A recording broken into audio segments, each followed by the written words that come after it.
આ વિડીયોમાં ખાસ કરીને તમારો ઓડિયો ફેસબુક પર કે મીડિયા પર અમે મૂકીશું કે તમારી જે તકલીફ છે નિદાન થયેલું છે, જેમાં ખેંચની બીમારી છે, પણ તમને ખેંચની બીમારી નથી, જે મગજની આપણે એપિલેપ્સી કહીએ. આ માઇન્ડની એક ન્યુરોટિક બીમારી કહી શકાય, જેને કન્વર્ઝન ડિસઓર્ડર કહે. કોઈ પાગલપણની બીમારી કે એવું નથી. ક્યારેક ક્યારેક આ પર્સનાલિટી ડિસઓર્ડર સાથે બી જોડાયેલી બીમારીઓમાં ગણાય છે, સ્વભાવની તકલીફના કારણે થતી બીમારી. બરાબર છે.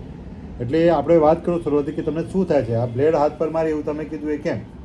એ પપ્પા હતા ત્યારે એક્ઝામમાં થોડું એવું થતું હતું, તો એક્ઝામ ટાઈમે ફેલ જેવું થતું હતું, તો થોડી ગુસ્સે થઈ ગઈ હતી. તો એમ કીધું મારે જીવું જ નહીં, એમ કરીને બ્લેડો મારું, ક્યારેક ગોળીઓ પી જાવ, એવું કરું.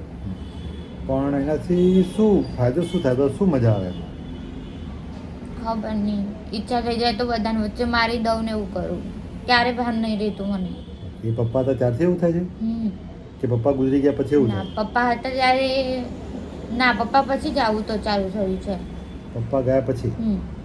પપ્પા ગુજરી ગયા એના પછી? પપ્પા ગુજરી ગયા છે કેટલો સમય થયો? હમણાં તો 3-4 યર પૂરા થવા કરે. એટલે પછી જ આ શરૂઆત થઈ. તો તમને જ્યારે ગુસ્સો આવે કે બીક લાગે તો તમે બ્લેડ મારી દો, તેનાથી તમને શકૂન મળે, આમ શાંતિ મળે એવું લાગે? શું ફીલ થાય? કે હવે સારું થયું, હવે મારી તો આમ શાંતિ થઈ ગઈ એવું થઈ જાય. બ્લેડ મારો તો અને ન મારો તો શું થાય? ગુસ્સો આવી જાય, કંઈક કરી નાખો એવું થઈ જાય. કોઈ વ્યક્તિ પર ગુસ્સો આવી જાય કે પોતાના પર ગુસ્સો આવી જાય? કોઈ વ્યક્તિ ઊભું હોય તો બધાને બોલી જાઉં, ને કોઈ ના હોય તો પછી કંઈક ને કંઈક પી જાઉં ને એવું તેવું કરું. પણ એનાથી શરીરને નુકસાન થાય એનું તમને બીક ના રહે? ના, નથી લાગતી એની. નુકસાન થાય છે એનું, ક્યારેક મરી જાય તો? એનાથી શાંતિ થાય એવું થાય. મને એવું લાગે છે કે ઘણી બધી બાબતોનું દુઃખ બહુ મોટું છે તમારા મનમાં.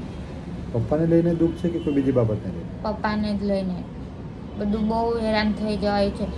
મમ્મી ભૂવા કરીને બધે બતાવીને પાગલખાનામાં ને એમ તેમ કરીને હેરાન થઈ જવાય છે. તો મારા માટે આટલા બધા 8 ભાઈ બહેન છે ને એમાં મારા પાછળ આટલા બધા કંઈ ખેત જેવું છે જ નહીં. બધા જ ડૉક્ટર એવું કહે છે માઇન્ડની બીમારી છે એવું બી કહે છે. કન્વર્ઝન ડિસઓર્ડર કહેવાય. આ મટી જાય, કાઉન્સેલિંગ કરો તો 3 મહિના 6 મહિના વર્ષમાં મટી જાય. પણ ઘરના લોકો માનતા નથી ને એમ તેમ બધા બહુ પૈસા ખર્ચ કરે. હું થાકી ગઈ છું હવે જીવીને. બધાને કેટલું કહેવાનું, મને કંઈ નહીં થતું. આમથી જ ગોળીઓ, આ ખેતની પેકિંગ કશી ગોળીઓ હોતી જ નહીં ને ક્યાં ખાવાની, એમને કંઈ હોય ને. તો તમે પછી એ વસ્તુ તમે શાંતિથી કહી કેમ નથી શકતા મમ્મી પપ્પાને? કેટલી વાર કીધું, 1000 વાર કીધું છે બધાને, કોઈ માનવા રેડી જ નહીં. કે છે ખરા બેન? આ બધી વાત કરે છે ખરા? મમ્મી માનતા નથી એ બાબતમાં, એટલે ભૂવા પડવામાં વધારે માને. આમને ભૂવા પાસે લઈ જાય કે પોતે ભૂવા પાસે જાય? એ લઈ જાય. તમને પણ લઈ જાય? ના, મમ્મી ભણેલા છે? ભણેલી છે અને ખબર બી બધી પડે, પણ એવું કે ભૂવાનું બી કરવાનું, ડૉક્ટરનું બી કરવાનું, કોઈમાં બી સારું થઈ જાય તો એમ કરીને. પણ ભૂવા બધા પૈસા કેટલા ખાઈ જાય એમ કરીને. મેં કહું કંઈ નહીં તો બી 10-20 હજાર આલી ઘરે બોલાવીને પૈસા ખર્ચે. એને હું કહું છું કંઈક સારી જગ્યાએ ટ્રીટમેન્ટ ચાલુ કરાવે તો ઠીક થઈ જાય, પણ ના, એવું નહીં. આને કંઈ નહીં થતું, ખેંચ જ આવે. કંઈક ખેંચ નહીં આવતી, કેટલી વાર કીધું તો બી માનતી નહીં. આ ચિંતાના કારણે, ગુસ્સાના કારણે શરીર બેભાન થઈ જાય ક્યારેક. એ ખેંચ ના કહેવાય. ખેંચ ના કહેવાય, એ તો એ કન્વર્ઝન ડિસઓર્ડર કહેવાય. અને આપણી નર્સિંગની ભાષામાં, તમે નર્સિંગમાં જોઈ એને હિસ્ટેરિયા પણ કહેવાય. હિસ્ટેરિયા કહેવાય, બરાબર. આ માઇન્ડના રસાયણો ઘટી જાય અચાનક, આઘાતના કારણે, ગુસ્સાના કારણે, ત્યારે આવું થાય. પછી નોર્મલ થઈ જાય 2 કલાકમાં તો પાછું સારું થઈ જાય. પણ આ વારંવાર ઘટી જાય છે. એ પેટર્નને સુધારવા માટે કાઉન્સેલિંગની સારવાર કરવી પડે, દવા સાથે. દવા કદાચ 1-2 ગોળીની જરૂર કદાચ પડે તો પડે, પણ મેઇન કાઉન્સેલિંગની સારવાર બહુ જરૂરી છે. કે આ કેમ થાય છે, એ માઇન્ડ કઈ રીતે આ વર્ક કરે છે, વિચારોને, લાગણીઓને, એને કઈ રીતે મેનેજ કરવું એ શીખવું બહુ જરૂરી છે. પપ્પા ગુજરી ગયા પછી તમને શું આઘાત લાગ્યો? એના પછી લાઈફમાં શું બદલાવ આવી ગયો? પપ્પા ગયા પછી તો જીવન કંઈ છે જ નહીં. પપ્પા નહીં તો પછી શું જીવવાનું? એવું ભણવાનું તો ખાલી શોખાથી ભણવાનું ને રહેવાનું તો શોખાથી રહેવાનું. 2 દિવસ ખાવાનું નહીં, કંઈ નહીં. ભાઈઓ છે, મમ્મી છે, તો એમાં બસ નહીં જીવવાનું થતું. બધા મમ્મી સાચી રહેશે, 7 ભાઈ બહેનો, મને નહીં જીવું. પપ્પા જોડે જતી રહીશ, શાંતિથી રહીશ. કેમ પણ પપ્પા સાથે જતું રહેવું? એ તો આજે નહીં તો કાલે. પપ્પા કદાચ તમારી નાની ઉંમરમાં ગુજરી ગયા, પણ પપ્પા આપણા મોટા થયા ત્યારે બી ઉંમરની સાથે બધા એક વખત ગુજરવાના છે. બહુ પૈસા ખર્ચાય મારા પાછળ. શું જીવવાનું આવું બધું? ગમતું જ નહીં મને જીવવાનું. કોને પૈસા ખર્ચ્યા? મારી મમ્મી બહુ પૈસા ખર્ચે, પણ આપણે ના પાડી દઈએ ને એ બાબતમાં, નહીં ખર્ચે. તમને મટી ગયા પછી તો નહીં ખર્ચવાનું થાય ને? કશું મટવાનું નહીં, મારે મટાડવું જ નહીં. આ તો જીવ પપ્પા ગુજરી ગયા એમાં તમને કોઈ દુઃખ રહે છે કે અફસોસ રહે છે? બંને થાય ક્યારેક તો. અફસોસ કઈ બાબતમાં? પપ્પા હોત તો કાશ આટલું બધું વેઠવું નહીં પડતું મમ્મીને, મારા લીધે બધા ટેન્શનમાં નહીં રહેતા. અને દુઃખ કઈ બાબતનું રહે? પપ્પા જતા રહ્યા એનું. પપ્પા હોત તો કઈ રીતે સારું હતું તમારે? બધી રીતે. કઈ રીતે? પપ્પા રહેતા તો સાચવી લેતા, પૈસાનું રાખતા, સાચવી લેતા. મમ્મી જેવું મમ્મી કરે એવું કરતા નહીં. મમ્મી શું કરે જે તમને નથી ગમતું?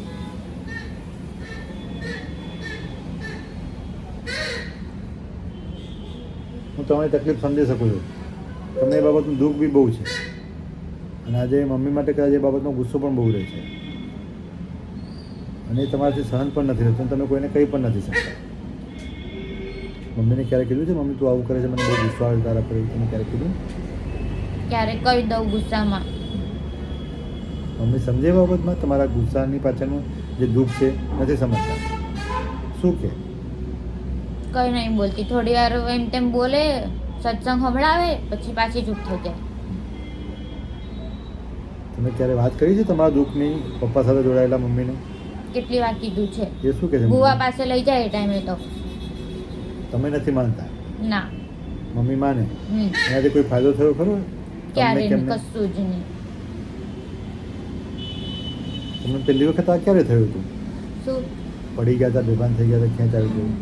પપ્પા ગયા પછી 2023માં સ્ટાર્ટ થયું હતું. એટલે એ ટાઈમે તો ખાલી બેભાન જેવું જ થયું હતું, પણ એ ટાઈમે તો આટલું બધું લોડ નહોતો લીધો એમ. પણ પછી હમણાંનું વધી ગયું છે.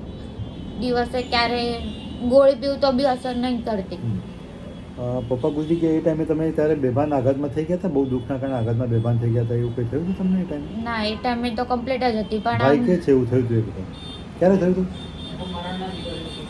હા, શું થયું હતું? નામ ના બોલતા એમ, ખાલી જે થયું હતું એ જણાવો. એ આપણે ખાલી ભાઈને જે જાણે છે આપણે પૂછી લઈએ તો તમને બી કદાચ ધ્યાન આવે તો આપણે આ તકલીફમાંથી જલ્દી નીકળી શકીએ. તમે એટલીસ્ટ અહીંયા આપણે ત્યાં આ તકલીફ સાથે અને આ રીતે નિદાન થયેલું હોય કે ખેંચ તરીકે દવા ચાલતી હોય, આ બીમારી કન્વર્ઝન ડિસઓર્ડર કહેવાય. એ કાઉન્સલિંગ એટલી મટી જાય તો ખૂબ સમય લાગે. તમે ઓલમોસ્ટ 800 કે 9મા નંબરના સ્ટુડન્ટ છો આવી તકલીફ સાથે. હા, શું થયું હતું મને જાણો. એટલે આઘાતના લીધે આમ બેભાન એવું જેવું થઈ જાય. એ ફાધર ગુજરી ગયા એક દિવસ? હા, એ દિવસે. ઓકે. કેટલી વાર માટે એવું રહ્યું? 10-11 મિનિટ. 10-11 મિનિટ માટે રહ્યું હતું. પછી એવું તરત જ થવાનું ચાલુ થયું કે મહિને મહિને થતું કે અઠવાડિયે થતું? ના, ધારનું તો કશું નહીં થયું. પછી હમણાં જ કંઈક 1-2 મહિના થયું. એ સ્કૂલમાં ગયા ત્યારે? ના, સ્કૂલમાં નહીં, કોલેજમાં. કોલેજ. ફર્સ્ટ યર પછી. કોલેજમાં શું થયું તે મને જણાવો. કોલેજમાં તો એવી રીતે જ પપ્પાની યાદ આવી ગઈ હશે ને એમાં ને એમાં કંઈક મમ્મી જોડે બોલવાનું થયું હતું. તો કોણ એમાં ને ઉપર? એમાં કોણ હા, ઉપર?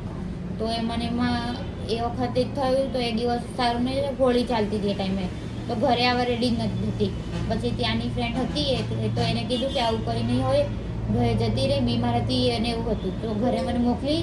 ત્યારનું સારું રહ્યું 2023 સુધી સારું રહ્યું. તો 2024થી કન્ટિન્યુ ચાલુ જ છે આવું.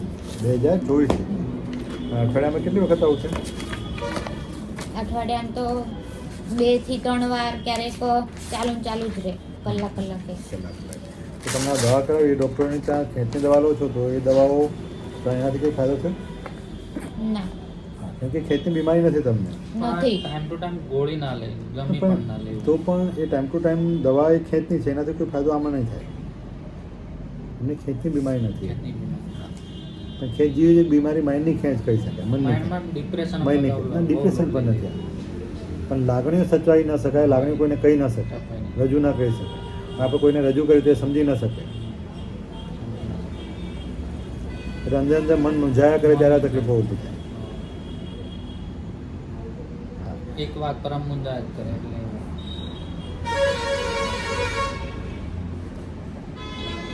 પપ્પા ક્યારે ગુજરી ગયા હતા? 2021. તમે આ કટ મારી દો એવું કીધું તો એ શું થયું? બ્લેડ મારી હતી. કેમ?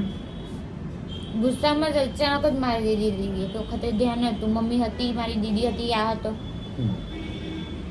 હાથમાં મારી દીધી તો તમને એમને લાગ્યું કે આનો દુખાવો થશે, તકલીફ પડશે? ના, એ વખતે કંઈ ભાન નહોતું એટલે.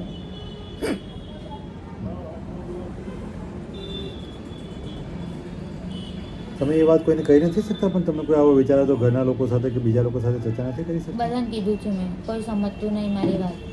શું વાત થઈ ગઈ? તમે શું કીધું ને એ લોકો શું માનતા હતા? જે ટાઈમે જે યાદ આવે કહી દઉં કે આવી રીતે થાય છે, આવી રીતે થાય છે, કોઈ સમજતું નહીં. બસ બોલે આમાં આમ કે પછી રહેવા દે. તમે શું ઈચ્છો છો? કોઈ ઈચ્છા જ નહીં મને તો.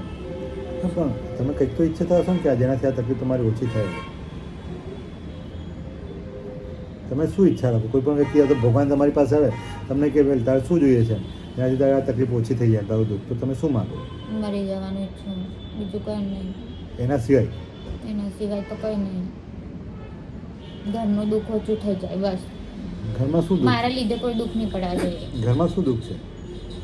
મારા લીધે પૈસા ખર્ચાય જ. ઓકે, તો તમારા લીધે કે તમારી બીમારી પાછળ?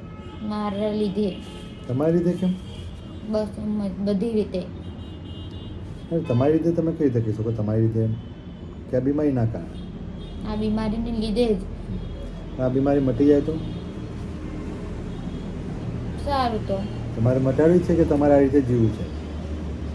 મટી જાય તો સારું. કોઈને ટેન્શન નહીં આપવું, કંઈ નહીં થાય પછી. તમે કોને કોને ટેન્શન આપો એવું લાગે? બધાને જ, મમ્મીને, ઘરના લોકોને, બધાને. પણ ટેન્શન તો આ બીમારીના કારણે થાય, તમારા કારણે નથી થતું એમ.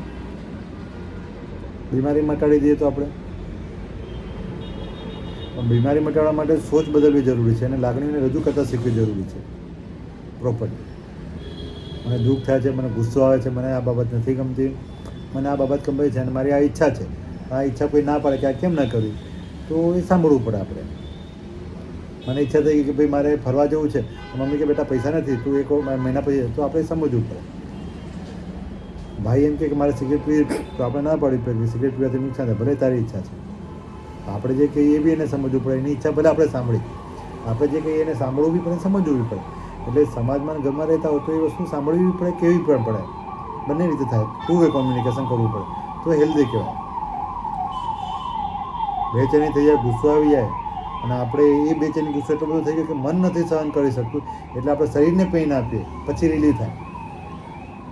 કેમ કે પેલા મનના પેઇન એટલું બધું તીવ્ર હોય કે જેને શરીરને નુકસાન કરો કાપા મૂકીને, એટલે થોડુંક પેલું ઢીલું પડી જાય એવું લાગે કે આના દુઃખ કરતાં આ દુઃખ હમણાં થોડું વધારે છે, દુઃખે વધારે, એટલે આપણું માઇન્ડ ત્યાં ડાયવર્ટ થઈ જાય. એનાથી જિંદગીની પરિસ્થિતિની તકલીફો હોય તો આપણે માઇન્ડની તકલીફો દૂર ન થાય, મનની થઈ જાય. માની લો કે મને પગમાં કાંટો વાગ્યો છે, મને કાંટો કાઢું મને બહુ જ દુખાવો થાય છે, તો હું કાંટો કાઢવાની જગ્યા પર ડૉક્ટરને કહું મને ઇન્જેક્શન આપી દો. આ ડૉક્ટરે ઇન્જેક્શન આપી દો, એને દુખાવો મટી ગયો 4 કલાક માટે, 1 દિવસ માટે. પછી હું કાંટો જ ના કઢાવું તો બીજા દિવસે ફરી દુખાવાનું. તો આ મનની જે લાગણીઓ અને વિચારોના કારણે જે તકલીફો ઊભી થાય એ ન સમજીએ અને એને આપણે મેનેજ ના કરીએ તો હાથ પર કાપા મારો ત્યાર સુધી સારું. દવાઓ પી લીધી એટલે આપણને મનની જે બેચેની છે એ ટેમ્પરરી 1-2 દિવસ માટે થોડીક ઓછી થઈ જાય, કારણ કે શરીરનું પેઇન વધી જાય, પણ એનાથી મનની તકલીફો દૂર ન થાય, એનાથી મન ભાગી જાય. અઠવાડિયે પછી પાછી જ નહીં ઘટના ફરી બને થાય છે ને. સાચી વાત છે. અને જો મન સહન ન કરી શકે પેઇન, મનની લાગણીઓનું કે દુઃખનું કે આપણી ઈચ્છાઓનું, તો શું થાય પછી મન સહન ન કરે તો માઇન્ડ પછી બેભાન થઈ જાય, મગજના રસાયણો તીવ્ર રીતે ઘટી જાય. એ ના થાય તો બીપી વધી જાય, માણસ સુસાઇડ કરી નાખે, એવું કરી નાખે. એટલે માણસનું મન પોતાની જાતને ના કંટ્રોલ કરી શકે તો શું થાય, કાં તો એ બેભાન થઈ જાય, કાં તો પછી એ માણસ પોતાની જાતને જ નુકસાન કરે. તમે જે રીતે નુકસાન કરો છો એ. પણ એની જગ્યાએ પર એક ઓલ્ટરનેટ રસ્તો છે કે તમને જે વિચાર આવે છે તમે લખવાના રાખો. જે દુઃખ થાય છે, જે કોઈ બાબત સમજી નથી શકતી એ તમે ડાયરીમાં લખવાનું રાખો. અથવા કોઈ કેવા વ્યક્તિને કહો જે એ લેવલ પર સમજદાર હોય. એમાં કોઈ ફ્રેન્ડ હોય, મમ્મી પપ્પા હોય, તો અમારા જેવા કોઈ કન્સલ્ટન્ટ હોય, પ્રોફેશનલ લોકો, સાયકાટ્રિસ્ટ અથવા કાઉન્સલર, એને મળી શકાય. આ તકલીફમાં એનાથી ઘણો બધો ફાયદો થાય છે. કેમ કે આપણે આપણી લાગણીઓ અને વિચારોના કારણે કન્ફ્યુઝનમાં હોય, એ કન્ફ્યુઝનના કારણે ઘણી બધી તકલીફો પડતી હોય છે આ બધી બાબત. તો એને આપણે સોલ્વ કરી શકીએ. આ બાબત મમ્મી કે પપ્પાની ક્યારે વાત નથી થઈ તમારી? મમ્મીને ક્યારે વાત નથી થઈ તમારી? ભાઈ સાથે? કોઈ જોડે નહીં. ભાઈ નથી સમજી શક્યો? કોઈને ને કશું કહેતી જ નહીં, કોઈ સમજવા રેડી નહીં તો કોઈને નહીં કહેતી. દીદી લોકોને ખબર હોય. એ લોકો મદદ કરી શકે? કઈ રીતે? કઈ હોય તો સમજાવે મને, આવું નહીં કરવાનું, આવી રીતે પણ હોય તમને તો. સમજી શકે ખરા? હા. તમારા દુઃખને સમજી શકે ખરા? તમે એમની કેમ વાત નથી કરતા હાથ પર કાપા મૂકો એને પહેલા? હમણાં કેમ ના કીધું? જો દીદી સમજતા હોય તો તમે આવતો કેમ ના વાત કરો? આ ગોળીઓ પી લીધી ત્યારે તમે તો મેડિકલ લાઈનમાં છો, તમને બી ખબર છે કે ઓવરડોઝ ગોળીનો લઈએ તો ક્યારેક બહુ જોખમ હોય છે. તો પછી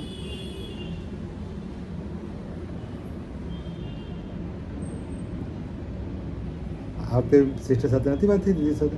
કીધું હતું પછી શું કીધું એને? તો બી હવે નહીં કરે એવું. તમારી કઈ બાબત તમને મગજમાં કયું વિચારે છે સહન નથી થતું તમારાથી? કઈ લાગણી? કઈ જ સહન નહીં થતું. કોઈ બોલી જાય તો બી સહન ના થાય, કોઈ રડે મારી સામે એ બી સહન ના થાય, કોઈ ઘરે આવીને પપ્પા પપ્પા કરે એ બી સહન ના થાય. તમને કોઈ કહે તો શું દુઃખ થાય? સાચું કહેતા હોય તો પણ ન સહન થાય? ના. શું થાય કે આવું મને કેમ કીધું એમ? હમ. તમારા માટે સારું કહેતા હોય તો? હું દુનિયામાં ખરાબ છું એટલે જ મને આવું કે બધા એવું થાય. અફસોસ રહે પોતાની જાત માટે, અફસોસ થાય. નફરત બી રહે પોતાના માટે. પોતાના માટે બહુ થાય. તમે એવું શું ખરાબ કર્યું જેના કારણે તમને આટલો અફસોસ છે? પોતાના માટે નફરત કેમ આટલી? ખબર નહીં, હું જ ખરાબ છું, બધા ભાઈ બહેનોમાં એમ જ થાય. પણ એવું કંઈ ખરાબ કામ કર્યું છે જેના કારણે તમને પોતાની જાત પર આટલી નફરત અને અફસોસ રહે? ના, ક્યારે નહીં. 8માં ફેલ થઈ હતી એના કારણે પહેલા બહુ બોલતા કે આવી રીતે ફેલ થઈ છે, પછી બીએમાં ના, પણ એમાં ખરાબ શું થયું? એ તો ખરાબ તમે શું કર્યું? એ તો ફેલ થાય એ તો એક પાર્ટ છે ભણવાનું. એમાં ખરાબ કોઈનું શું કર્યું? માન લો કે હું આજે તમારું કોઈ વસ્તુ ચોરી કરી લઉં, તમારું મર્ડર કરી નાખું, તો માન લો કે કોઈકને નુકસાન કરવું ઇન્ટેન્શન, એ ખરાબ વસ્તુ છે. એવું તમને કોઈને ખરાબ કર્યું છે? તમે કોઈને? ના, એવી રીતે તો પછી કેમ આ બાબતમાં એટલો અફસોસ નહીં? ખબર નહીં ક્યારે એવી કઈ વસ્તુ હોય ને તો અજીબ જ થાય કે નફરત થઈ ગઈ છે, હવે મન જીવું જ નહીં એવું જ થઈ જાય. ક્યારેક નાની નાની વાતમાં નફરત જ આવી જાય. એટલે તમને તમારા માટે પણ એટલી બધી નફરત રહે છે, પોતાના માટે પણ, અને અફસોસ પણ રહે છે કે હું બહુ ખોટું છું, ખરાબ છું.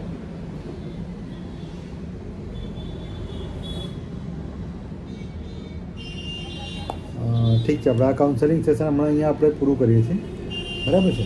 આપણે 10 દિવસ પછી ફરી મળીશું. હું આ ઓડિયો છે તમારો, બરાબર છે? તમારી સ્ટોરીનો, તમારી હિસ્ટ્રીનો, તમારી પેઇનનો, તમારી તકલીફનો, તો તમારી સાથે શું થાય છે. લોકો એવું માને છે કે આવું થવું એ ગાંઠપણની બીમારી છે, કે ભૂવા પડવાવાળી બીમારી છે, માનસિક બીમારી છે. એવું નથી, આ ન્યુરોટિક બીમારી કહેવાય, હિસ્ટેરિયા કન્વર્ઝન ડિસઓર્ડર.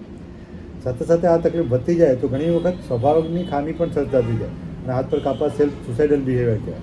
બરાબર જે છે. તમે હાથ પર કાપા મૂકો છો, ક્યારેક આ જે દવા પી લીધી છે, આ બધી વસ્તુ માનસિક બીમારીના સીધા લક્ષણો નથી, કે આપણે એમ કંઈ ગાંઠપણની બીમારી એવું નથી, બરાબર? આ ઇમોશનલ ઇસ્યુ સાથે જોડાયેલા હશે હા. ઇસ્યુ છે, જે આપણે કોઈને કહી ના શકાતું ને કોઈ સમજી ના શકતું એવું સમજી ના આપણે, શકે. અને પછી સહન પણ ન થતું. બરાબર છે. પણ પ્રોફેશનલ લોકો ક્યારેક ક્યારેક ઘરના બી કોઈ વડીલ હોય એ સમજી શકતા હોય, એ લેવલ પર હોય તો સાયકોલોજીકલી માઇન્ડનેસ વાળા, અથવા અમારા જે પ્રોફેશનલ લોકો જે હોય, સાયકાટ્રિસ્ટ હોય, ક્લિનિકલ સાયકોલોજીસ્ટ હોય, એ લોકોની હેલ્પ લઈ શકાય, બરાબર છે? જેમાંથી આપણે બહાર નીકળી શકીએ સમસ્યા, કેમ કે લાઈફ બહુ પ્રિસિયસ છે, મહત્ત્વની છે, બરાબર છે. બરાબર છે ને? હું આ વિડીયો ફેસબુક પર અને મીડિયામાં અમે મૂકીશું, યુટ્યુબ પર મૂકીશું, એટલે તમને કંઈ વાંધો તો નથી ને? ના ના, કોઈ ઓકે. પ્રોબ્લેમ નથી. તમને ગાર્ડિયન તરીકે, ભાઈ તરીકે વાંધો નથી ને એમને? તમારે એમનો આઈડેન્ટિટી કોઈ જગ્યાએ અમે રિવીલ નથી કરતા, એમનું નામ પણ નહીં આવે, ફેસ પણ નહીં આવે, બરાબર? પણ પબ્લિક અવેરનેસ માટે, ખાસ કરીને યંગસ્ટરમાં ઇમોશનલ ઇસ્યુ બની રહ્યા છે, ફેમિલી સાથે જોડાયેલા આવી ઘટનાઓ, બાપ કદાચ કોઈ કંઈક ગુજરી ગયું હોય, પછી એ લોકો પોતાની જાતને બહુ નકામી માનવાનું ચાલુ કરતા હોય છે, અને પોતાની જાતને જ નફરત કરતા હોય, અને પોતાની જાતને ગિલ્ટ પણ બહુ અનુભવતા કે હું ખોટું કરું છું, ખોટું. કારણ કે એ પાછું શું છે, કોઈ ઘટના બની પછી ઘરમાંથી પણ કહેતા હોય કે તો આ કર્યું એના કારણે મને આ તકલીફ પડે, તારા કારણે ખર્ચો વધારે થાય, તું ફેલ થઈ તો અમને આ નુકસાન, તું આ ફેલ થયું તો આ નુકસાન થયું. કેમ કે ઘણી વખત મા બાપમાંથી કોઈ એકને તકલીફ હોય, આવી રીતે કોઈ એક સિંગલ પેરેન્ટ હોય, તો એમની બી જવાબદારી અને ટેન્શન વધી જતા હોય, એટલે એમનું ફ્રસ્ટ્રેશન ઘણી વખત ઇન્ડાયરેક્ટલી ના કાઢી દેતા બાળકો પર, એની બાળક પર પણ ખરાબ અસર થતી હોય, બરાબર? એવા આ મેડિસિન જે છે, ખેંચની બધી મેડિસિનનો બહુ રોલ નથી, કોઈ નહીં. આમાં કાઉન્સેલિંગ અને સાયકોથેરાપી બહુ જરૂરી છે, હમ. બરાબર છે? એટલે અહીંયા કરાવો કે તમે અમદાવાદ ભણો છો ત્યાં કરાવો, કોઈ પણ સારા ડૉક્ટર પાસે કરાવવું જરૂરી છે. ગાંધીનગર ચાલુ જ છે સાયકેટ્રીમાં તો. એટલે પ્રોપર સાયકોથેરાપી કરાવવી બહુ જરૂરી છે આમ. બરાબર છે, એટલે આપણે એ જોઈએ. બરાબર છે.